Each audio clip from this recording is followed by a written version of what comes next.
Hello, folks, and welcome to this examination of Evan Williams, Kentucky Straight Bourbon Whiskey. Evan Williams was the first known Kentucky distiller. I'm being joined tonight by John Anile of Georgia. I'm here in Louisiana. Eric Fraunfelter in Massachusetts told me he did buy a bottle. He was telling me he bought a bottle for $12. So I expect him to jump on. I sent out invites. I had trouble sending out other invites, so the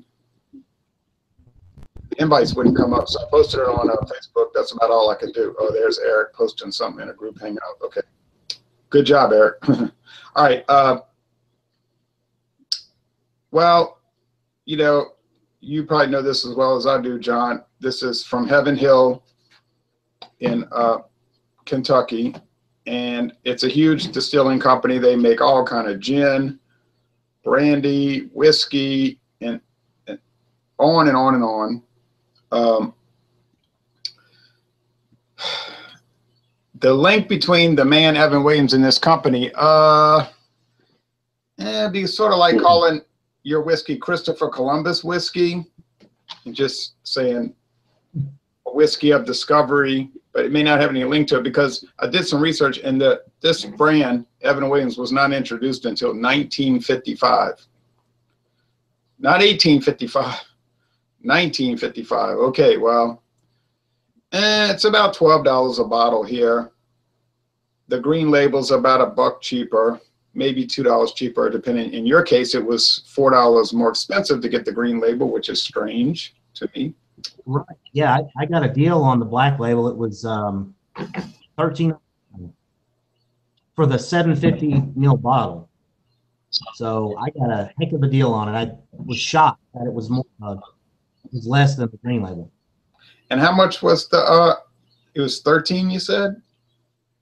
$13.99 for the black label. When I bought the green label a while back, I got it at a different store, but it was. 15. No, it was $16.99. Oh, it's a lot cheaper here. We can get Evan Williams typically in the $10.99 to $12.99 range, but usually it's about $11 a bottle. Yeah. Yeah. I've actually spoken to a few friends of mine, you know, that drink whiskey, and they're big Evan Williams green label guys. I think maybe the reason that the black label is cheaper in my area is because for whatever reason the green label is much more prominent here. So that could have something to do with the price difference.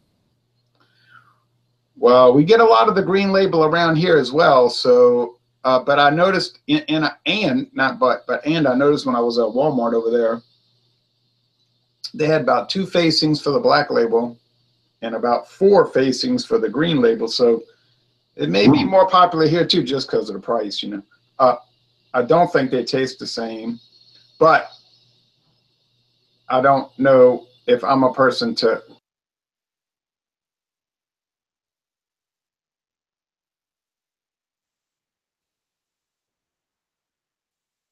Looks like Ron got kicked off of his own call again. I'm sure he will be back on shortly. So just bear with us and these technical difficulties. These Google Hangouts, man, I tell you. Never seen anything like it.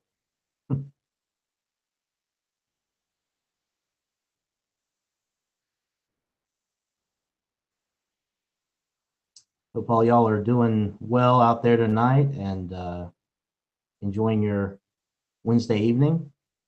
If you have some Evan Williams, crack it open and join us.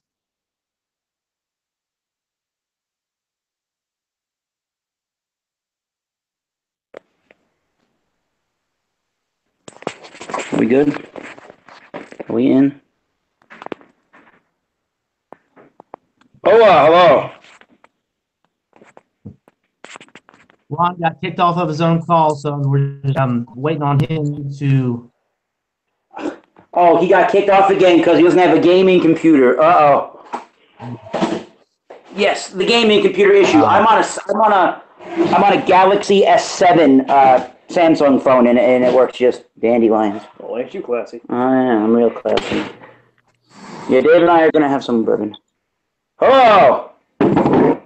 Greetings. Hey, sorry, I figured it out. I can see that this was being a real problem child tonight with the invites and everything. And I was talking to James P. Madonna. He was talking to me earlier about how he noticed that this format for the Hangouts really has deteriorated. The quality is bad, you know, and everything. But he didn't have this to hang out with us. He was talking about maybe Understandable. he was talking about maybe doing sports videos, baseball trivia. I just don't think I have any time to do it. And Sure, yeah, I get it. you hear me?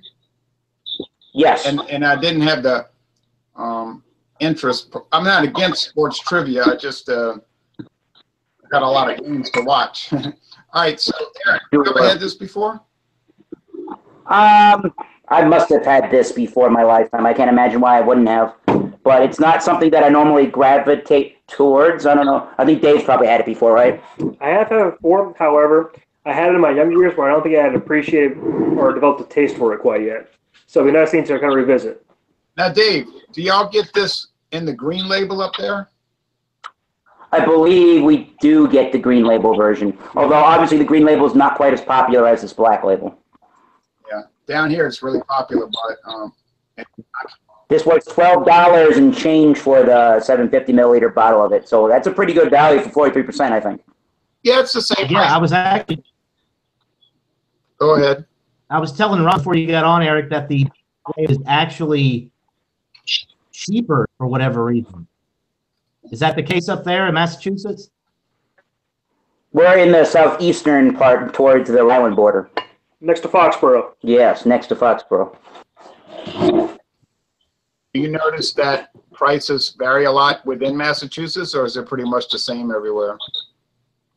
I tend to find more often, maybe Dave can verify that or not, I tend to find that beer prices fluctuate more than the actual prices of liquors and spirits. I tend to find that liquors and spirits generally hold their price, but for some reason beers can kind of vary in price. Very true.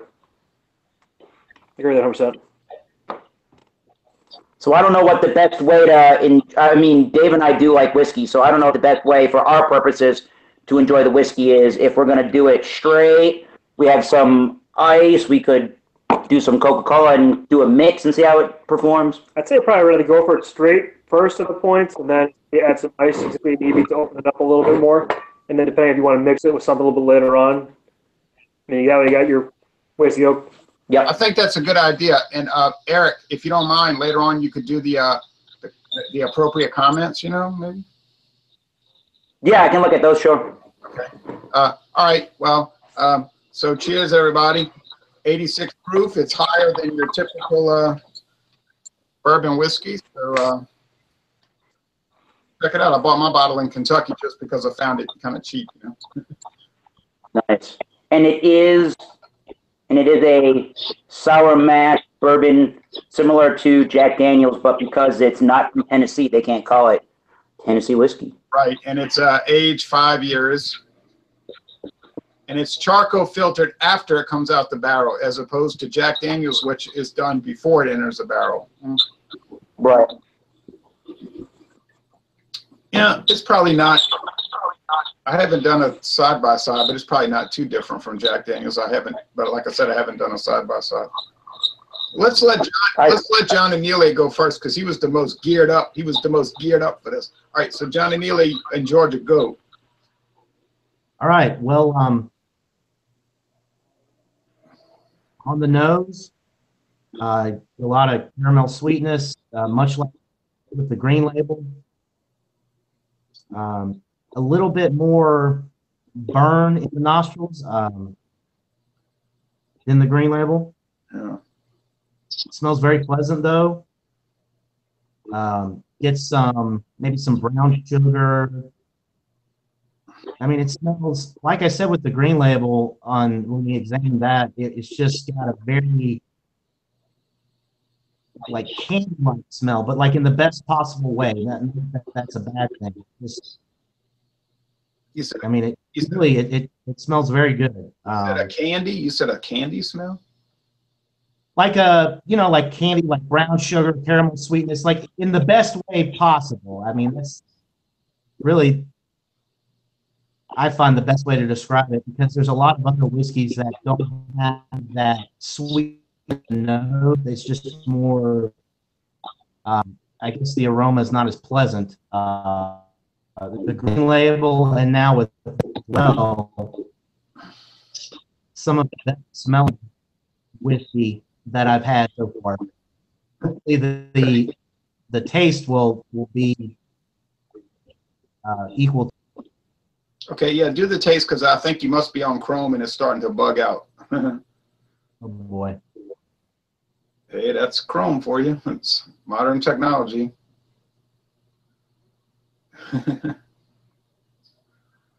With the taste, you get a lot of the same, initially you get that caramel sweetness. You get a lot of flavor as well. You get that oak. It's not overpowering. It's not too much. It's well balanced with the oak and the caramel, vanilla as well. Finishes smooth. Nothing overly bold, as Jack Daniels would like to say. My first impression is that it's a very enjoyable whiskey, and you can't beat the price, especially the price that I got at. So, or I will pick up some different characteristics as well. But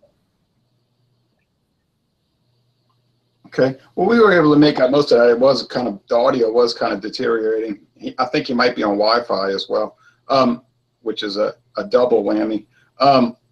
yeah, You're not using a what do you call it? The wire, the fiber optics, right? I'm actually using my phone, so. Oh yeah, I've had problems with my. A triple whammy. I've tried everything. It's just like no matter what I use, I always have problems. So. Yeah. You might want to go through Internet Explorer. All right. Even though it's antiquated, it seems to fit the antiquated system. Now, Eric, y'all, what do y'all think about this? You wanna start with saying anything? We haven't put any ice in it yet. I do think it needs some ice or a little bit of water or something. Yeah, I like Dave's idea of doing it neat, and then with the ice, and then yep. the cola out, and I'll give you do your neat presentation, then I'll give you my neat. Oh, yeah. What's your thoughts to start off, Dave? Well, yeah, again, I want to put the notes here as well. Tom, you and I exactly are both using different glassware at that point. I mean, he's using kind of more of a single straight, almost like a typical wine glass. Yeah, a little wine glass. I'm using more of a typical like beer chalice at the point, so I'm getting more of a heavy aroma at that point as soon as I kind of drag it straight through. Yeah. And immediately you can smell that this has got a fair amount of alcohol to it. Yeah, you can smell a big boozy note to it. I'm getting, Bourbon County's got a good one. I'm getting besides, like, I don't want to say paint thinner like a nail polish remover, but besides that kind of an alcoholic note, you're getting light hints of the oak. You're getting light hints of vanilla, brown sugar, as John and Neil was saying, definitely in there. Mm-hmm. Caramel notes, maybe even a slight bit of a toffee note. It kind of actually smells like if in the beer world, if they took Newcastle Brown Ale and somehow made it 43% alcohol by volume, I think it would kind of have a similar type of a smell to it. And it's definitely grainy as well. But when you drink it, right? What's your first impression? What's your first impressions there, Dave? Well, it kind of brings up to my attention exactly. It's actually relatively pretty smooth. I mean, it goes down actually relatively easy too as well. I mean, you're not shooting out basically like gasoline at that point, just straight like flamethrowers and everything, which is kind of always a pleasant thing too as well. Yeah, you initially have to get through a little bit. Even though he said it was smooth, I do agree with that statement. initially without any water or ice added to it or mixer. You're getting an initial hint of the alcohols. It's kind of a little bit vaporous in a way. Yeah. Like a double take, pretty much. And then after that is where you get a lot of brown. It's not overly sweet, but you're getting that sour mash, kind of a Jack Daniel's typical, kind of a black label American kind of a bourbon or Tennessee whiskey kind of flavor. You're getting that souring type of a flavor there. You're getting that wood note. You're getting a lot of the brown sugar elements. You're getting a lot of a spicy brown sugar element. And I'm also getting vanilla and toffee and caramel. And maybe coconut, maybe just a tiny bit, but that's really about it. It seems not to linger too well with the palate too as well. It doesn't last for too long, but otherwise I think I would rather add some ice or a little bit of water in mine. So just to open it up a little bit more and see what we kind of dive into. Yeah. Okay. Now we're being joined from Texas. Now we've got Drunken One in Texas. We got John in Georgia. We got the Massachusetts fellas.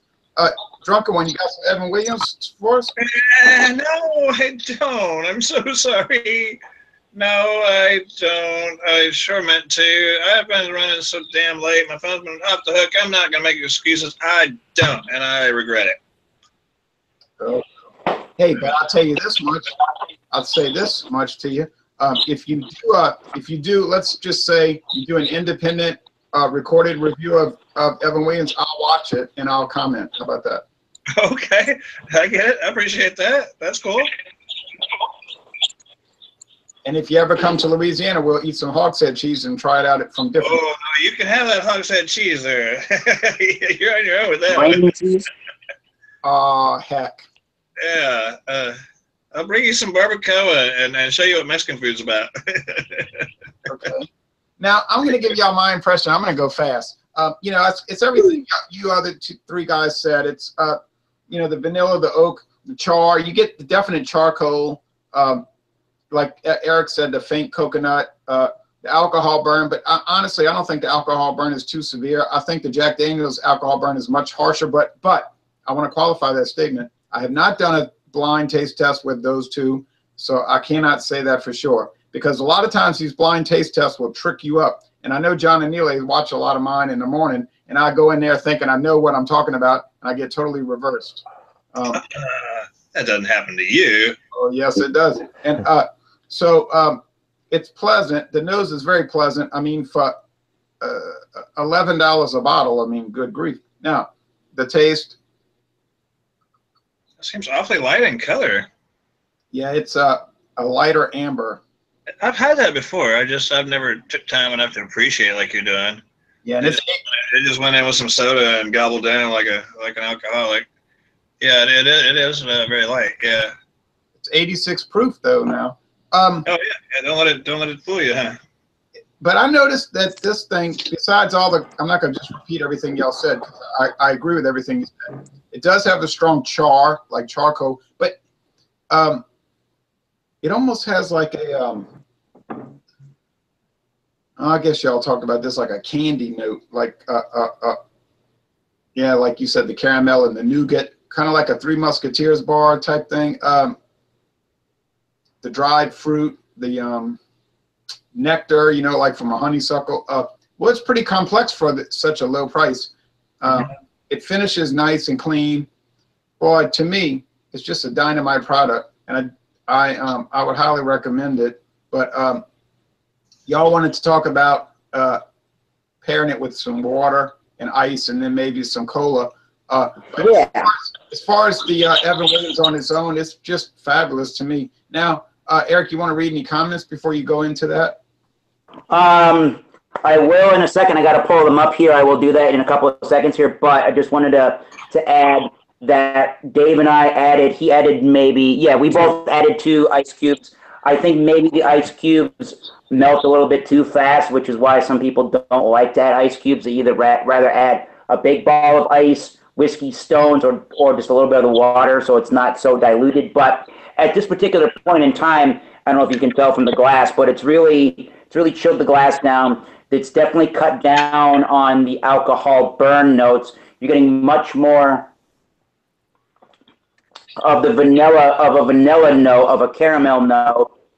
Much more of the woody oakiness comes out, and a little bit more, I don't know if I want to say coconut like it did in the nose, but bourbon barrel aged beers remind me of that coconut sort of a nose and smell. So that's kind of why I'm thinking coconut. So I'm getting much more pronounced, almost like I don't want to say a buttery creaminess, but almost with the ice. I think it's night and day more palatable with a little bit of water or ice, or even probably a mixer than it was just completely straight room temperature. I agree 110%. And I will go and find some comments. So if anybody wants to talk, go right ahead. I agree with the coconut aspect, honestly. Well, it's a pleasant little item, but boy, one thing I like about bourbon, though, bourbon gives you those little warning signs. You know, it's kind of harsh in a way it's good. It's like saying, watch it, watch it, watch it. You know, but other stuff is just, it doesn't have the little roadblocks to give you the warning, and you might drink more than you ought to, and then, oh boy. Right. Let me see if I can find any comments here. Okay, I'm going on the Evan Williams page here. I can read them. Here we go. We have 8 viewers right now in the live chat. Let's see here. We have Jacob Miller that says, wish I could have joined you guys, not a fan of whiskey. Christopher Mislan says, yeah, I used to smoke weed and now I replaced it with alcohol, which I think is more enjoyable anyways. JJ Villa says, hey, Ron and friends, what's happening? This Evan Williams is not bad at all. It's a good value and a smooth sipping bourbon. Cheers. Beavis Chaka, Chaka, says, I'd rather drink than smoke cigs or do hard drugs like most people. I'm glad to hear that. I'm glad to hear that. And Beavis asks us again if we have anything called a Bevmo in our area. No. I don't have a Bevmo in my area. Max Walt says, hey, Ronald. Hello, Ronald. Great to see you.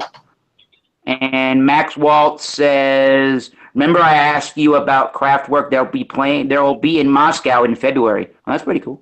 Hey, Max Walt. Yeah, he's in Poland.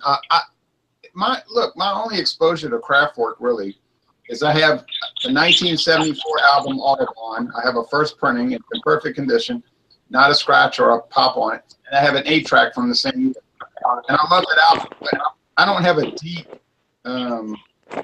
knowledge or interest in Kraftwerk. But I did listen to Audubon about a week ago, and it is a wonderful album.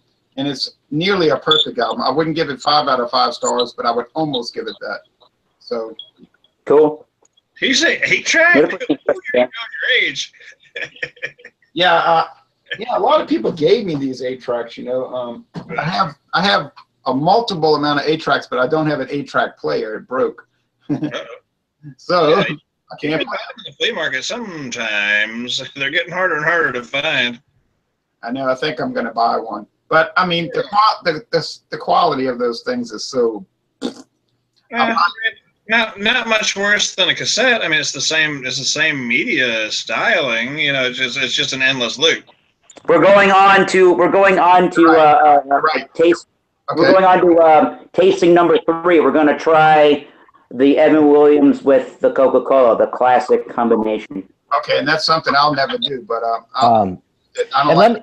let me say too, guys. I've got before we got started, you know, I got the green label, black label here. Okay. I'm having a little trouble differentiating between the two. In my opinion, from what I could tell, is pretty much identical. The only difference that I can pick up on the finish. Label, it's still very smooth, but you get a little bit more of that alcohol burn on the back end that you don't get with the green label. But other than that, I cannot really tell a difference in the flavor of these two whiskeys. I know it's really strange because one of them is aged 5 years and the other one's aged only 3 years. Now the end says, where's Jacob? Jacob said he doesn't like whiskey, so it wouldn't make much sense to do a whiskey thing if you don't like it, you know. Okay, now Eric's going to, and Dave's going to tell us about how does it pair with soft drink. I don't like soft drinks anymore, so you'll never. Okay. Sure. In the nose, we still have probably, I don't know, 1.5 ounces maybe in the glass. And as you can see, Dave is just drinking it like it's just soda. So dangerous combination. But I mean, I'm getting the traditional Coca-Cola notes with maybe more of that caramel This is vanilla note to it in the Vanilla's nose. definitely well more pronounced. And as Dave said, yeah, vanilla notes are very pronounced when you drink it with some Coca-Cola. The tanginess of the Coke mixes well with that sour mash component of the Evan Williams. I think personally with ice, or if you drink it really fast as a shot, or with a Coca-Cola or some kind of a mixing or some kind of a mixed cocktail, it's really where it shines. I don't think they really intended for it to be sat down with and just sipped, but I mean, it's your own money. You can buy it and do whatever the hell you want with it. So enjoy it your way, and cheers from Massachusetts Beer Reviews and Dave. What about in a mint julep? I don't know. I mean, I think this would work pretty good in a mint julep, although I don't know if you wanted a really good quality version of a mint julep. I might go something like Bullet or Maker's Mark or something more high-end, you know, like Woodruff Reserve or something like that. What's the one I'm thinking of? Four Roses. There's another, Knob Creek, maybe something like that over Evan Williams. Oh, yeah, okay. All right. Any comments there, Dave, before we move on? No, definitely hit it with run the nose too as well. I mean, we tried it straight, and we realized that once we tried it straight, I mean, you got that heavy aroma too as well. And I mean, some of the flavors were a little hidden here and there. When we actually added 2 ice cubes, we definitely got more of that vanilla, basically a little touch of that coconut here and there too as well, which is definitely coconut in the Coke. No pun intended. Yeah. And I think what kind of brought it all together a little bit more and kind of helped more pronounce at the point a little bit of coconut and the vanilla too as well was the addition of the Coke too as well. Yep. Which I think was a pretty good pairing too as well. And I like that a lot. It wasn't basically a heavy drown with the Coke too as well. It was maybe a splash at that point at best case scenario. And it played very well. So, I mean, that's my overall way I go about it. Coke, the best way we found to drink it. Yeah, and I bet it would go even better with the Mexican Coke using the pure cane sugar, huh? Hey, now. Very much traditional, Dave says, yes. Hey, now, okay, so my final assessment of this is that I like it. I wish I'd have bought a bigger glass bottle, but this plastic bottle is going to work fine. Look, I got a lot left. It's going to make it through the taste challenges, and I would recommend it. Is it the greatest whiskey in the world? I don't know, because I'm probably never had the greatest whiskey in the world. You know, my knowledge of whiskey is minimal at best. You never had Pappy Van Winkle? Craft whiskey guys are rolling over in their grave right now. Oh. Actually, I have had it. That was given to me, and I did a video with Four Roses Special Edition 10-year aged and the Pappy Van Winkle. So I have had those, and you know they were fabulous. You know, but we're talking about little vials. But for the Evan Williams, it's really good. I mean, you know. I mean, good grief, for $12, buy it, try it. You'll probably like it. Now, that's my opinion. Would I buy it again? No, because I never buy anything again. I just keep going through everything and trying everything. So, but theoretically, yeah, I would buy it again if I actually drank whiskey. Drunken One, would you buy Evan Williams? I mean, just from past. Oh yeah, no, I have before. No, it's not bad. Again, I probably didn't appreciate it like I could have. I just pour it in a glass and gobble it down. I do like some Crown Royal. I'll drink some Crown Royal straight or like on the rocks, neat. Okay. You know? Well, that's interesting that you say that, because I got some interesting news coming up in a minute. Okay. Yeah. No, Crown is good. I can't usually afford it, so I don't always get it. But yeah, I get it from time to time. Yeah. Okay. You need to find the XO version of the Crown. I know you can find it. It's just a matter of affording it. Right. Now, John, would you buy this again? Do you like it? I do. I like it a lot. I actually prefer it over some of the other at a similar price point for Grant, Early Times. Yeah. Ancient Age. I think this beats out Ancient Age. You know, and I've had some higher end. Well, I've had the Blantons. I've had Four Roses. I've had the Stag Junior. excellent, you know, but they're between $60 and $100 a bottle. Yeah. This, I think that Heaven Hill, I mean, this was not made to be a mixer. I think there's great pride that is taken when, you know, in the production of the Evan Williams. It's you know, I've had some stuff that's good as a mixer. For example, the Canadian Mist that we looked at, just bland. You know, wouldn't want to. There's no point in drinking something like that neat. The Evan Williams green and the black label, I find, are very enjoyable. Straight. There's a lot of character. You know, obviously it's not on the same level as your Pappy Van Winkle, but $100 less a bottle, so you know you got to pick your battles.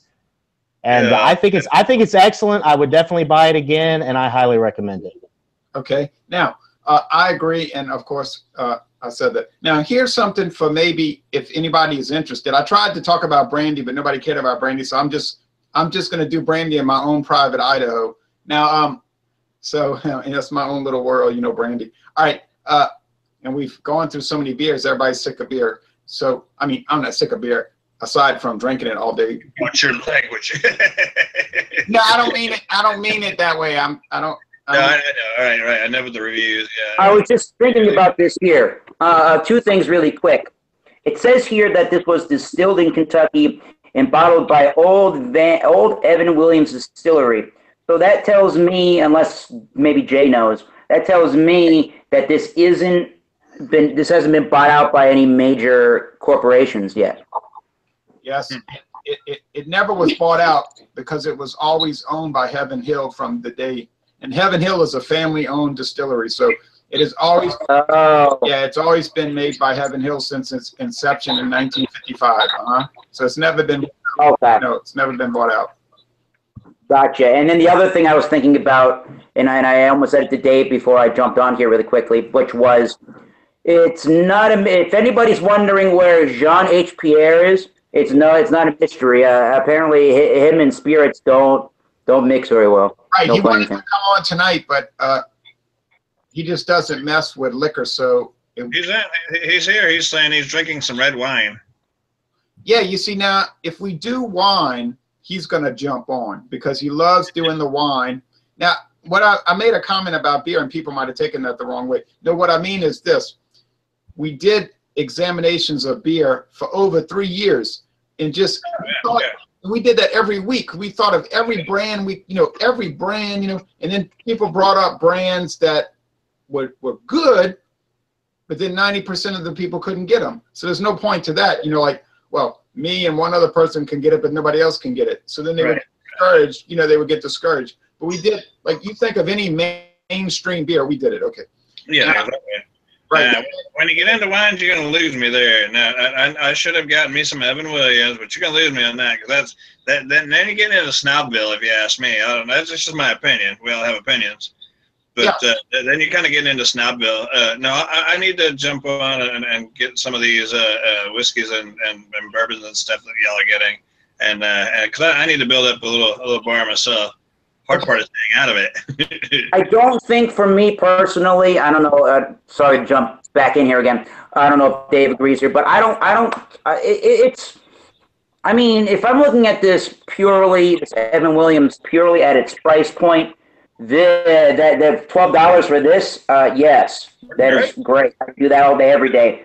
But yeah, I mean that's the other thing is that a lot of the guys and girls that really are whiskey aficionados appreciate the fact that you can get a higher ABV than 40 and you can save a little bit of money doing it. There's a little bit of value to that, and I do approve and appreciate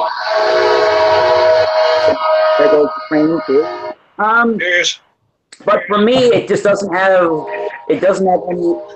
any complex flavor really to speak of, and I think the alcohol just by itself, straight from the bottle, is a little too harsh for my liking to want to drink this stuff just straight, an ounce or two of it just straight. I don't think it works well for sipping. In other words, I do, but you know what I always say: you got to call them like you see them, right? I'm Exactly. not obligated to agree. But The cocktails and mixers, I think, are a really great way to use an Evan Williams. And I think at its price point, if you keep it around the house in your liquor cabinet as one of your go-to bourbons for cocktails, or when people come over for parties and you want Like a to, highball or something. do a highball, do a mint julep, do something, and keep the costs down and not offend your party goers. I think Evan Williams would be a good way to entertain people during the Kentucky Derby or something. Right, yeah. It's not McCormick. It could be worse. It could be worse. You could have a gallon for $10. right. But I was actually impressed with that McCormick. But there's actually two versions of McCormick too. Oh, but anyway, so Jean-Pierre, he'll contact me privately probably, or he might talk to us on Beer Talk, whatever. He's got the big wine thing, and I'm part of that too. So I know Jean-Pierre. I know right now he's thinking, well, wait a minute, I can think of 10 different Carlo Rossi wines. And I'm like, I got you, Jean. I got you, Jean. I got you, Jean. I will go to Walmart and buy any Carlo Rossi wine you want to examine, okay? I will do that. And that is not like you're saying, a wine snob. No wine snob would even look at Carlo Rossi. They would bash you in the head with the bottle before. Yeah. So we could do that, Jean. I'm down for that. Now, but so just contact me and we can look at that. Now, next month, let's say November 1st. Now, that's All Saints Day. That's a Wednesday night. I think I could go to Vigil Mass on All Hallows Eve. That's the 31st. And then I'll be free on November 1st. And I was thinking about, some people don't like bourbon. They say it's too harsh, it's too strong, it's too whatever. So then there's the whole other world of whiskey, and that's the blended whiskey, which is very popular. And here's one of the most iconic ones. Everybody's seen. Who hasn't seen Seagram 7? Oh, yeah, there you go. 7. Woo. Yeah. It's been on the market for 83 years. I mean, good grief. 80. One of Dimebag Darrell Pantera's favorite whiskeys right there. Yeah, right there. Yeah. That's my one. Black That's my, Probably Now, at 90% of the bars restaurants that you go to that have a bar, Seagram 7 and the VO side by side on the house, Exactly. shelf. So right. very, very popular. Right. Now, so I bought the Seagram 7, and they had a coupon. If you bought 2 bottles, they send you $7 back in the mail. So I figured, well, I'm getting a good 20% discount, 25% discount. I poured a little just now. The Seagram 7 is the American brand. The VO is the Canadian version. The thing about the 7, it's really not the original. What we're drinking now, well, I'm drinking. 7 isn't a Canadian blend? It's always been made in Indiana, in fact. Oh, okay. The VO is the Canadian blend. All right. But what I have here in this glass right now, the 7, used to be called Seagram's 5 Crown. But what they did was they turned the 5 Crown into the 7 Crown, and they, because the 7 Crown used to be higher alcohol, and it was made with more percentage of whiskey. So they just kind of like got rid of the 5 Crown and made that the 7 Crown. Oh well. But I just figured everybody could get Seagram 7. Who in the world couldn't get that? Maybe it'd be something to look at. It's a lot softer flavor. I did a recorded video. I haven't posted it yet, but it's the most popular, what you would call, what the U.S. government calls blended whiskey in the United States. I don't know about the world, but certainly in the United States, like Dave said, every bar in America is going to have it. Or what John said that every bar in America is going to have it. Every restaurant in America is going to have it. So something to look at. It's about $12 a bottle, same as Evan Williams. So it's up to y'all if you're interested. If not, we don't have to do it. Yeah, no, I dig some 7 and 7. Sign me up. With like Sprite or 7-Up. Is it $12 in your area for the VO and the Seagram 7, Ron? No, the Seagram 7 is about $11.99. I saw it at Mathern's today for $11.99. That varies. Right. The VO is usually about $18 a bottle. Okay, that's high. Maybe 50. Maybe for a 750. I mean, for the smaller ones. Yeah, the VO tends to be a little expensive. You might get it for $16, but they had the coupon. You know, if you bought 2 bottles, you got $7 rebate. So I figured I'm gonna pull the trigger now. You know. Yeah, for 21, you can buy half a gallon of 7. Yeah, you can buy half a gallon. I'm very sure of that. You know, it's been a little while since I've gotten a whole half a gallon, but it hadn't been that long ago. Yeah, it's a lot cheaper to buy it by the half gallon. You're right. Yeah. Oh, yeah. Yeah. Okay. But if anybody's interested, John's saying he is. It's we could. Yeah, it's interesting though, the price differences. I mean, Ronald, really, you and I aren't that far apart. We're both here in the South, but I can get the Seagram 70 ml bottle for $9, and the VO is $14.99 for a 750 ml bottle. Oh yeah, I've never seen the VO that cheap. Sorry, no. No, the VO is usually a good. I'm sorry, what? No, I've never seen the VO that cheap. 50 ml bottles, is that correct?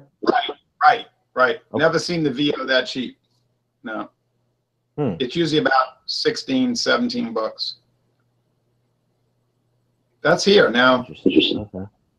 But you know, I haven't exactly done a profound study of it. You know what I'm saying? Well, no, and I mean, it's very interesting to me that the price is so different, really. Oh, it's just like I was shocked when I found out that the black label is actually cheaper in my area than the green label that I bought, the Evan Williams. Yeah, let's see. Hold on.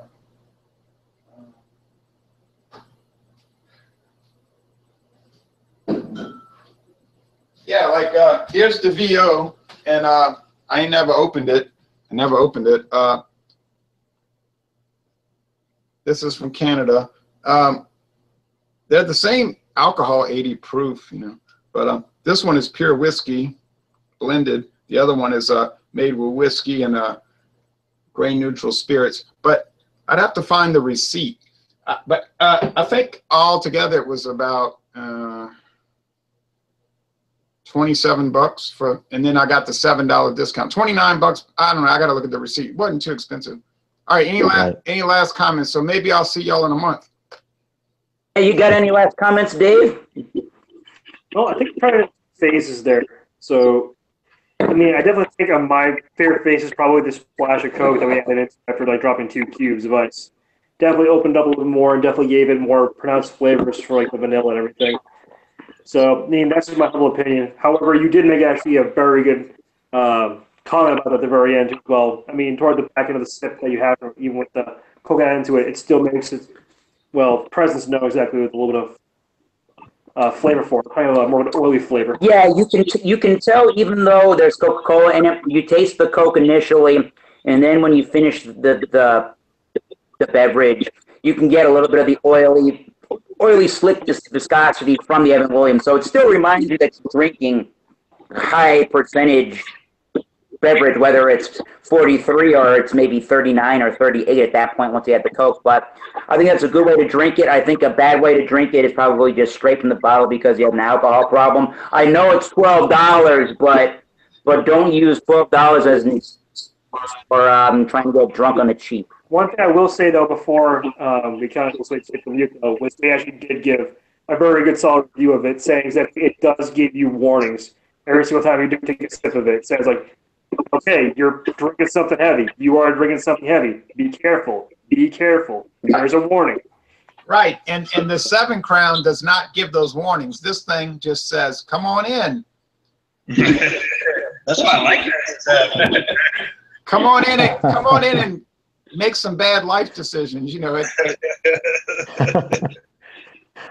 But anyway, I'm just sipping a little bit of it. So, all right, folks, thanks for watching. Let's see any final comments. Let me check real fast. Okay, let's see. Oh, Jean-Pierre says, hey, watching. Hey, Jean, Jean, talk to me about the wine, and we're gonna look into the red wine because, oh boy, Drew Hornady. Hey, Drew, I've never heard of your name before. Drew Hornady says, Ronald doesn't need soft drinks. His body converts alcohol into pure energy.